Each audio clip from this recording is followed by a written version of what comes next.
You're entering wild territory. I'm Simon from the Territory Wildlife Park, and this is Charlie, the saltwater crocodile. Charlie is a saltwater crocodile. He's found right across the top end of Australia, in all of the billabongs, rivers and creeks. He's not only restricted to saltwater, he's quite happy in freshwater too. So crocodiles are an apex predator. That means they are at the absolute top of the food chain. An adult crocodile can pretty much eat anything else in its ecosystem. So in modern times, that's pigs, buffaloes, wallabies, dingoes, and potentially even people. Crocodiles belong to a very ancient lineage of animals. They look very similar to lizards in a lot of ways, but they're actually quite distantly related.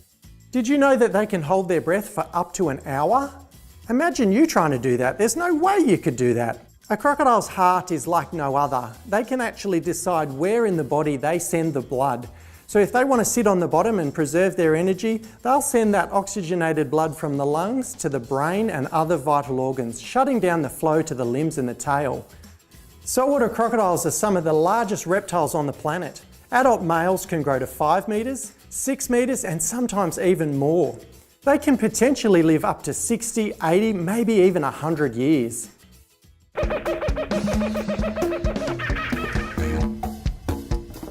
As we know, through wet season, crocodiles can move into areas that they weren't previously. Sometimes you can't tell if there's a crocodile in that waterway, and if you're not sure, then the best way is to stay well away from that water's edge. Saltwater crocodiles are ambush predators, and they're really good at picking up routine.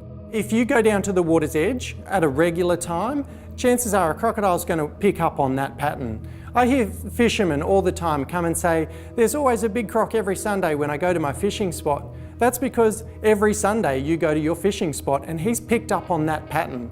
They use this pattern to catch their prey. So if a wallaby comes down to the water's edge at a particular time every day to drink, the crocodile's going to pick up on that and he's going to set an ambush for that wallaby. So you make sure that you don't set yourself up so a crocodile's going to ambush you.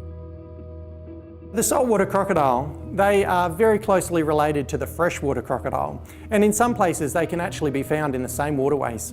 It's generally accepted that freshwater crocodiles are safe to swim with. They can potentially bite though, so if you do see them in your waterway, give them a nice wide berth, because if they feel cornered and threatened, they are seriously going to bite you. Around Darwin, we've got a fantastic crocodile management plan where a lot of the crocodiles are caught and removed from the area for people's safety. Out on country, that's a different story though. They're a natural part of the ecosystem there. It's not uncommon to see them on the beach or up on riverbanks. If you do see them on land, they're probably not going to have a go at you and will probably leave if you go close.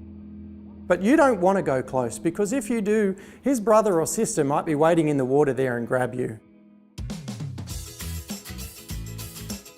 At the Territory Wildlife Park, we participate in the Be Crocwise program, so we've got a couple of big salties on display. Come out and check it out and learn about how to be crocwise. We've got Ulu sandbar with rip rays, we've got a billabong which has got freshwater crocodiles, and the big old aquarium with the big barramundi.